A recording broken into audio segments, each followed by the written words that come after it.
Hello, nice to see all of you here today. I suppose there are more people coming. It's a holiday, so let's wait for other people to join us. But today we are supposed to talk a little, and it's really a short talk, as the first part of a two-day talk. There'll be another one later about teaching qualifications and how they impact career somehow. The career development as a whole.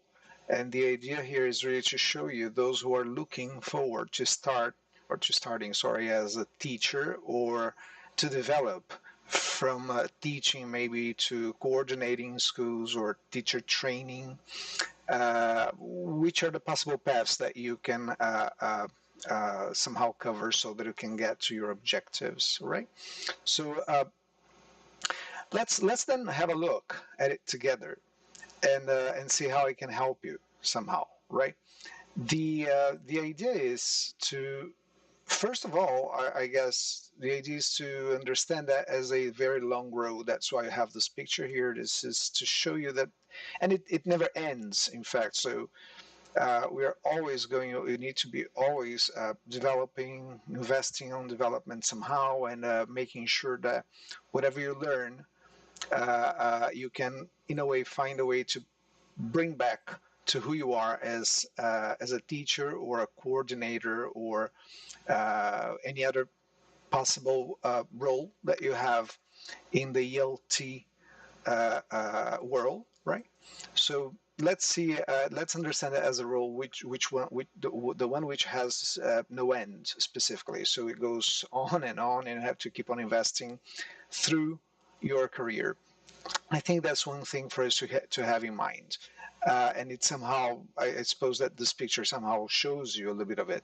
But then I think that one important thing for you to start, that's the starting point for you, should be thinking about who you are, uh, where you are right now in terms of teaching and learning as a teacher. So what would you like to be? What position would you like to have? Where would you like to be in some time from here? That means maybe 1 year, maybe 6 months, maybe 5 years. So this is something for you to have in mind.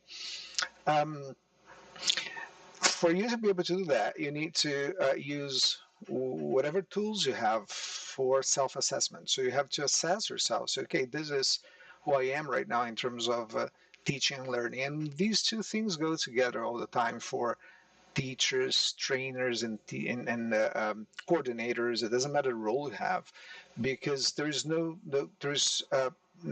end to learning. We are always learning all the time. Even if you're teaching and doing a teaching or oriented course, then you're still learning, and you have to think about yourself as a learner. And also, how are you going to assess all of these? How are you going to? Which tools are you going to use for development? And that's especially important because it somehow shows you the things that you need to be doing next, so that you can move from A to B and then from B to C, and you have this gradual but constant kind of development in your career. So I think this is an important concept. Let's call that um, D for, oops, sorry. Let's call that D for diagnostic, right? So it's more like your personal diagnostic of your professional environment and your professional career. What does this for teachers, for people working in the ELT and bilingual areas? What does that mean? Basically, language competence. So and this is something for you to really have near when you start teaching English. It doesn't matter if it's ELT or bilingual courses. How much you're going to see that better, but how much you know the language and about the language. You also have to be careful in terms of your teaching competence. So, okay, there is a whole bunch of training that you have to be exposed to, and that depends a lot on the schools you are working for. But we also have the courses, the qualifications itself. This is the very beginning of a teaching qualification talk, which can be which is going to be completed in the future, in the near future. But the idea is to really plant the seeds, you see, show you that there is something that you should be worried about in terms of qualifying yourself beyond training. So what is it? What can I look for as a teacher or a coordinator, as a teacher trainer, to become a better professional, which is not only uh, um, the training that I receive from the school I work for, which is also valid. That's the third topic here, the training input. So you're going to be exposed to some training invariably. I mean, whenever you're working for schools and organizations like that. Um, but this is not the only thing you should be thinking about when you think about diagnostic moment of your career. And then also strategic thinking or critical thinking that is to do with you being very critical of your own development. So you say, okay, is this enough? Should I be going for more? Am I happy with what I have right now? Even after you take courses. And this is the journey. This is the motion power of development. This is what makes development really go ahead. So that obviously you have to set measurable aims for yourself, but you always need to be critical of who you are professionally so that you can take a step ahead.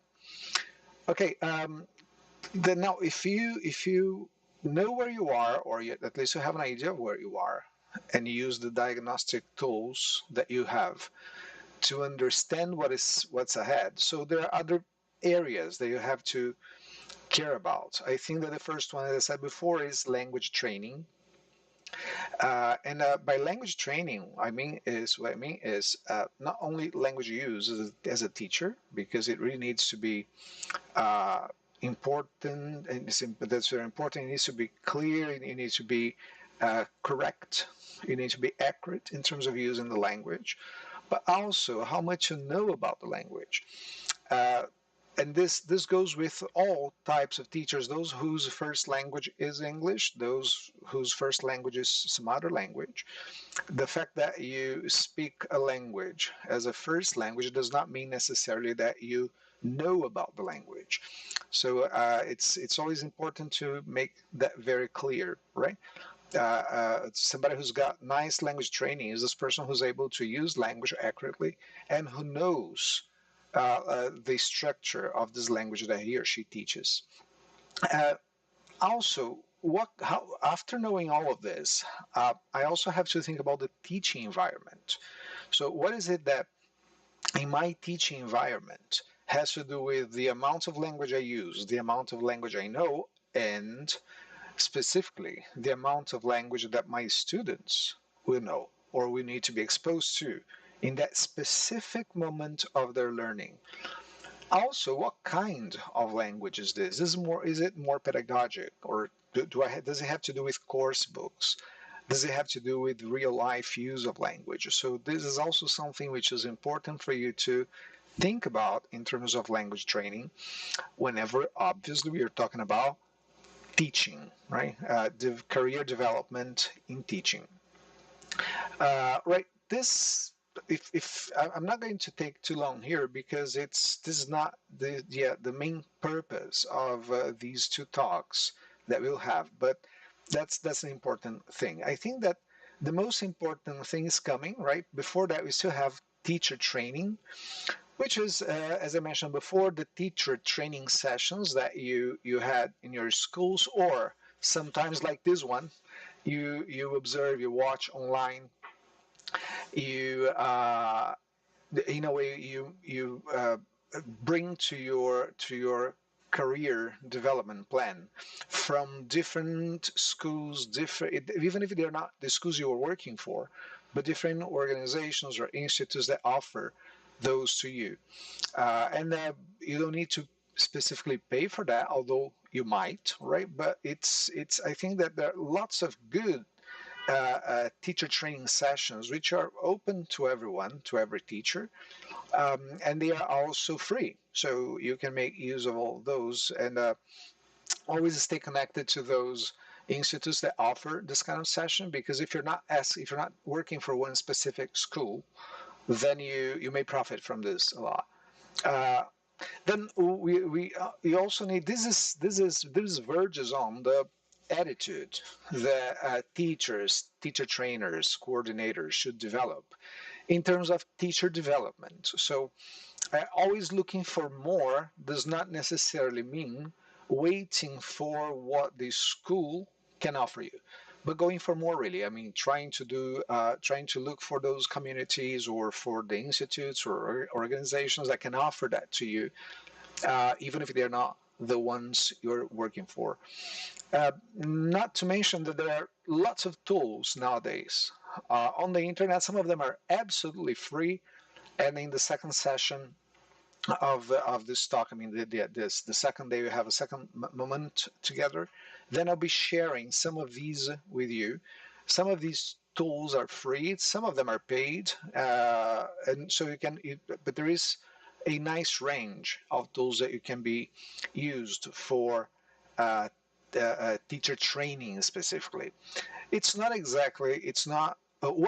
think that one of these two tools, and this is one of maybe the most important thing that I'm supposed to talk about today, is the teaching qualifications. So when you talk about them, when you think about teaching qualifications, you what you mean is the courses that are available to you and how you can move from A to B using those courses, right?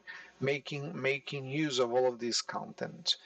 Um, when you think about those who will watch this video, if you're not a teacher yet, but you'd like to become one, I think it is important for you to understand that yes, there is the language bit, but there is also the teaching bit. And maybe what you can do is to understand that this teaching bit has to do with the courses that you can take.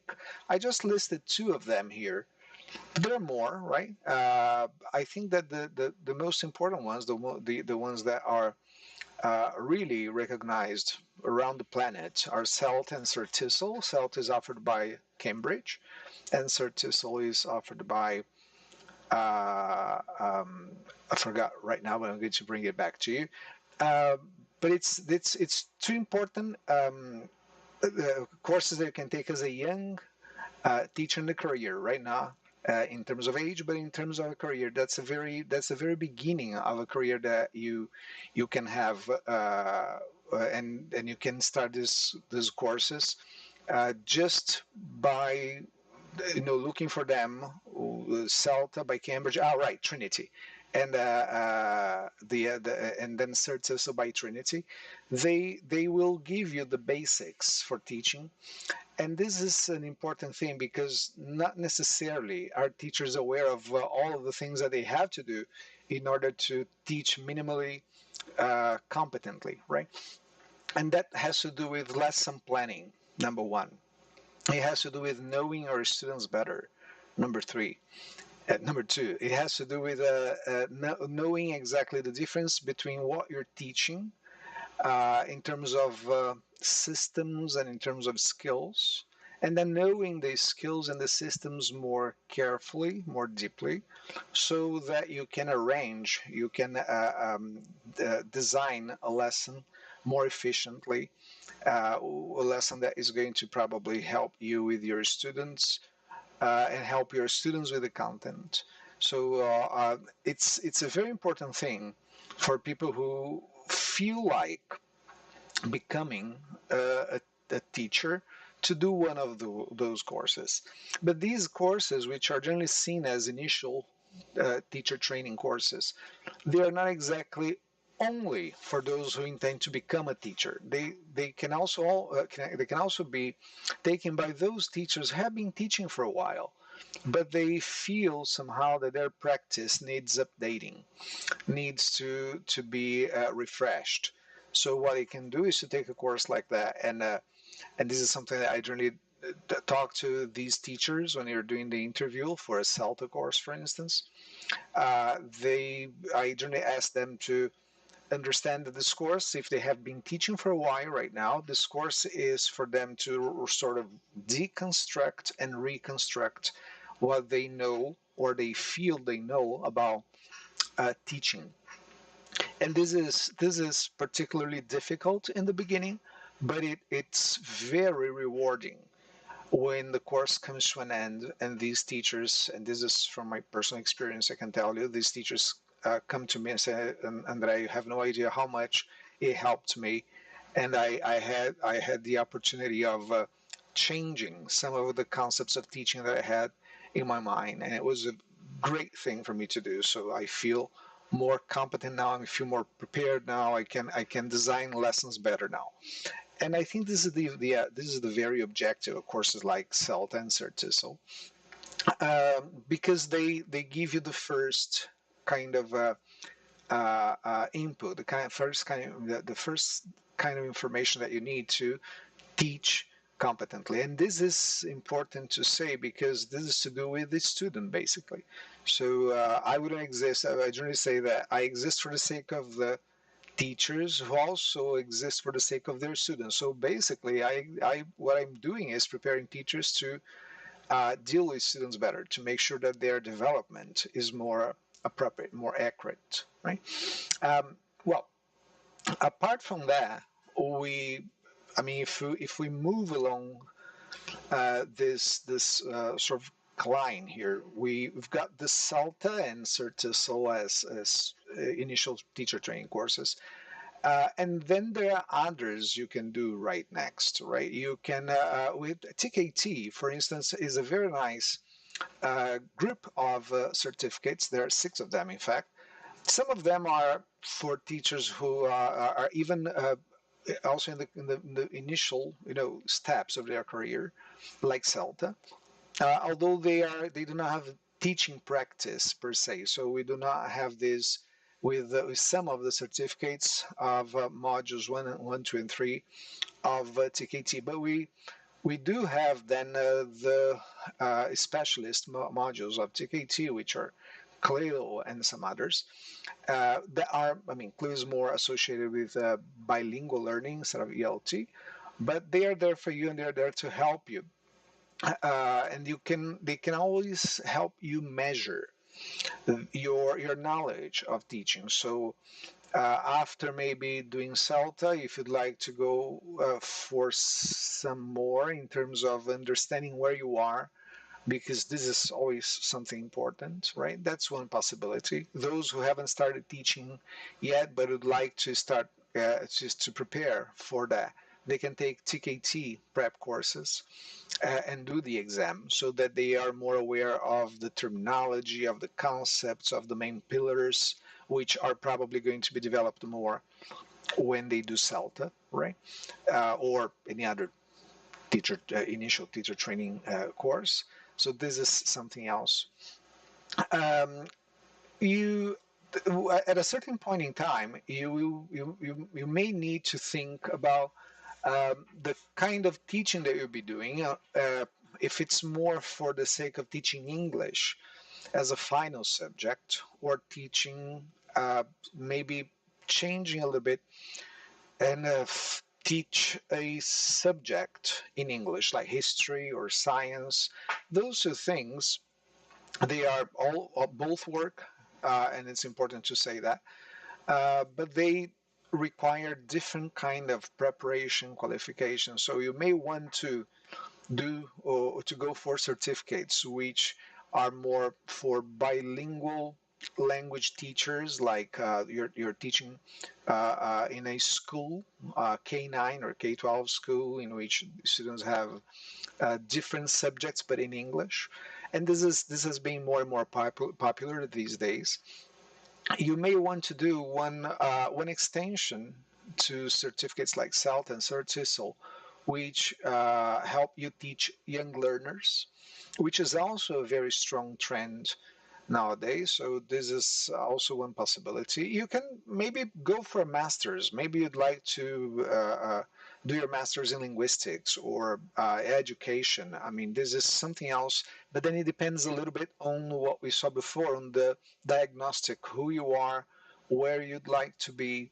If you'd like to be more of a teacher trainer, then maybe you may flirt with masters or something like this.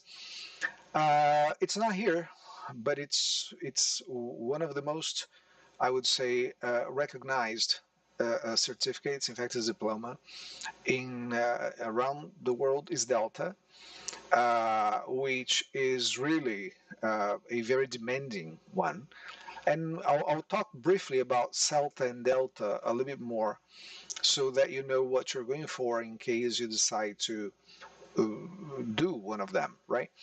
Um, just then to go back to the idea, Delta should be really maybe the last one, or you should wait a little bit before Celta and Delta because you need some time to use all of the knowledge that you acquired during a Celta course in your classroom and become critical of your practice again and develop, maybe do something in between, and then after some time you can maybe go for Delta, right?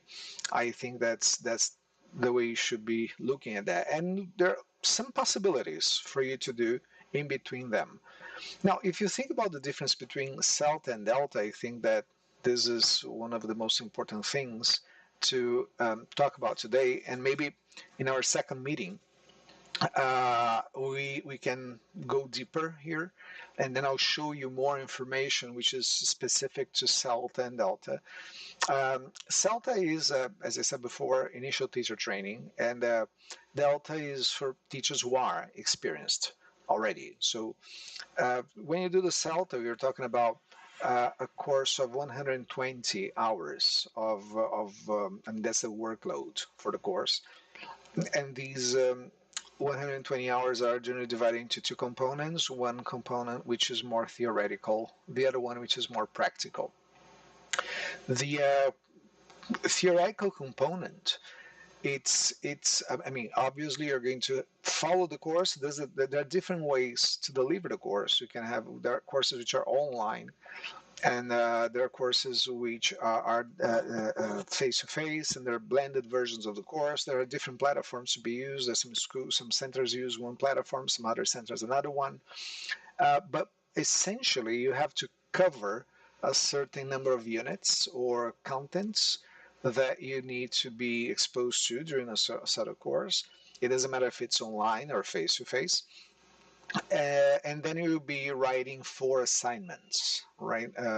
And this is more about the theoretical part of it. The practical part of it is based on teaching, and that's maybe, I think that the teaching component, the practical components of both Celta and Delta are maybe the most interesting, the most rewarding ones, because that's effective when you bring all of the knowledge that you acquired along the course to the classes, to the lessons that you have to teach. And this goes little by little. So no one expects you to, for example, in a summer course, you probably teach around eight lessons. That might vary, but generally there are 8 lessons to be taught.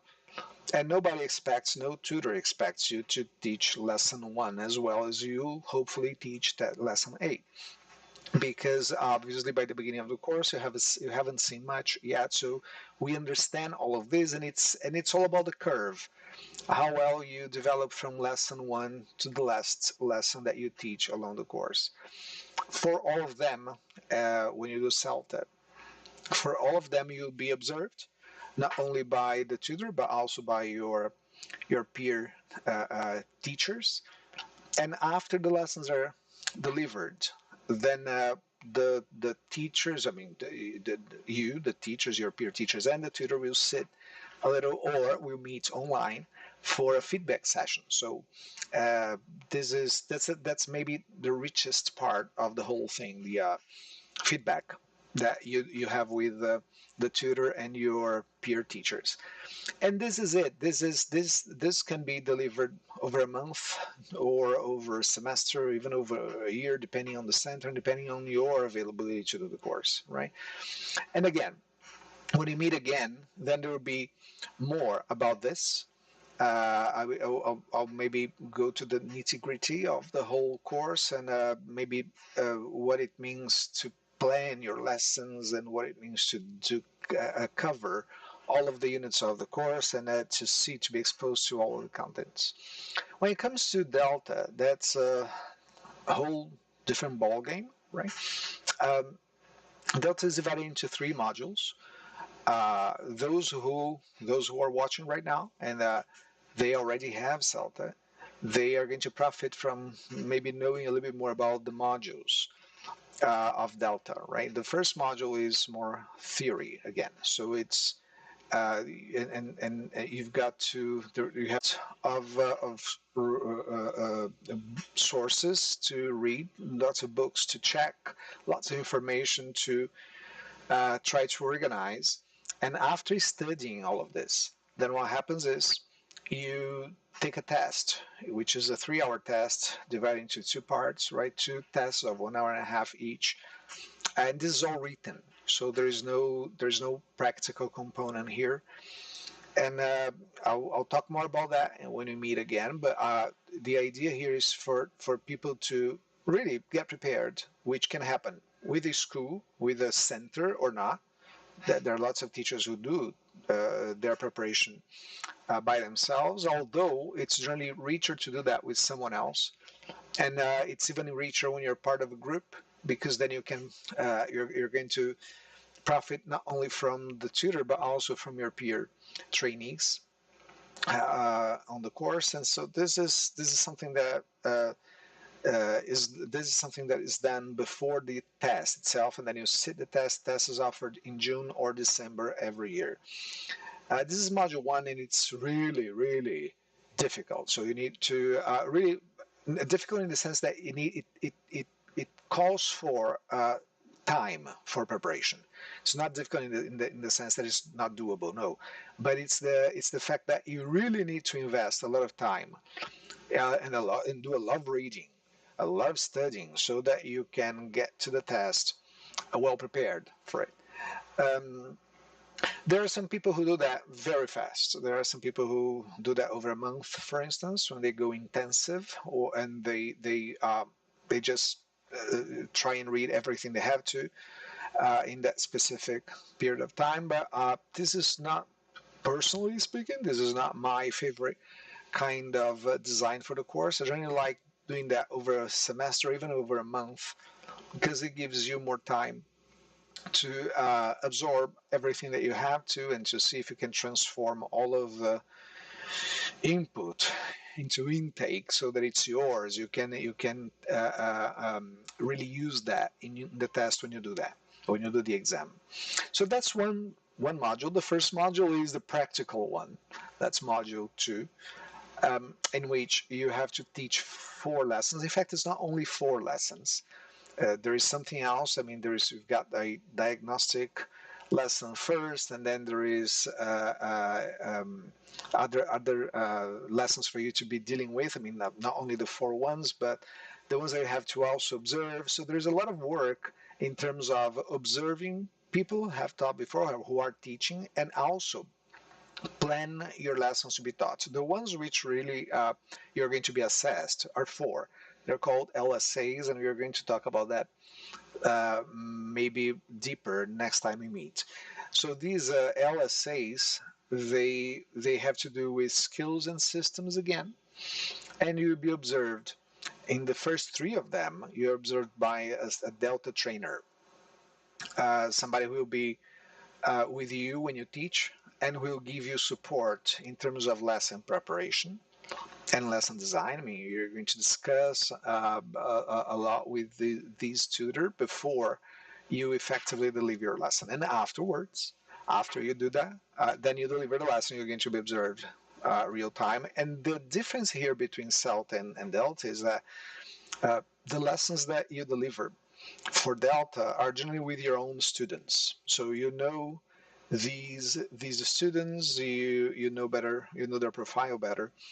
Um, at the same time that with CELTA groups, what we have is a group of volunteer students, guest students who get together for that specific course at CELTA level. So they are not your students, but at a Delta level, they are. So there is this difference here. Instead of teaching 8 lessons, which teachers do when they do CELTA, you teach 4 lessons, assessed lessons, right? Although I have to say that all of the work that you have to prepare, the written work, all of the preparation, lesson planning, essay writing for each of the lessons is really a lot more than it is for CELTA lessons, right? So this is especially challenging in terms of the teaching you have to do at Delta level. And then you do the 4 of them, and then next time we meet again, I mean, just saving here some information to share with you specifically about Celta and Delta. Uh, then I'll share what it means to pass module 2 or not, because this is seen as one of the most challenging ones by teachers and by trainees. And there is module 3, which has more to do with you understanding which area you'd like to develop more in, and then after choosing that area, you're going to try to be. I think that I think it. All right, I think we're back. Right? Okay. So I was saying that there is module 3, which is about a specialism. You choose something that you'd like to know more about, maybe teacher training, maybe young learners, we maybe CLIL lessons, and then you are going to dive. You're going to try and learn a lot more, as much as you can about that specific thing, and you're going to write an essay, which is a 4,500 word essay with all this information and in very specific sections, and you have to also design a course for that specific subject that you are learning about. So this is more like reading, processing information, then making sure that you can transform that into a course. And then for this one, it's really nice to have somebody who can guide you, so that you know you're doing the right thing in terms of the type of text you're writing, the information you're including, uh, in a way that it's going to meet the assessment that we have for this specific course, this specific module. So I think that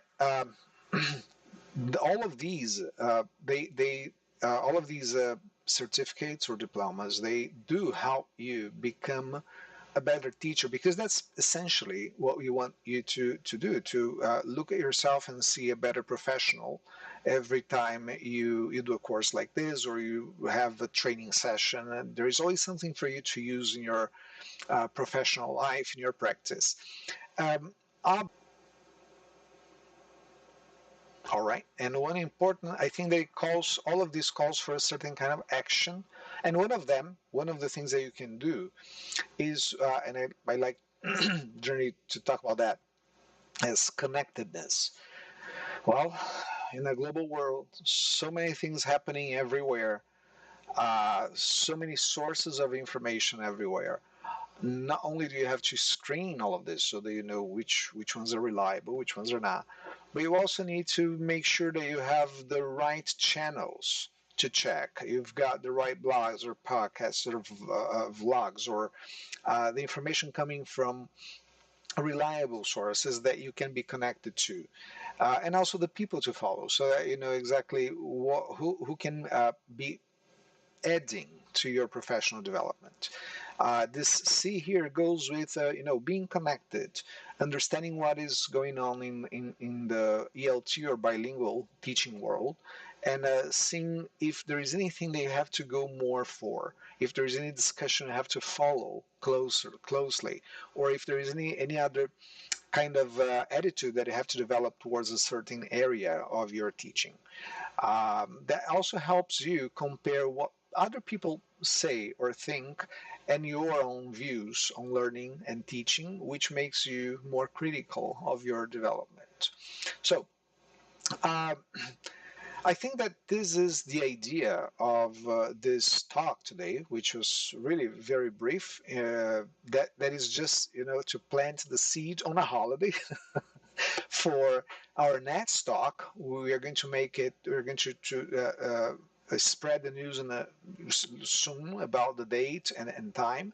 But I think this is the first.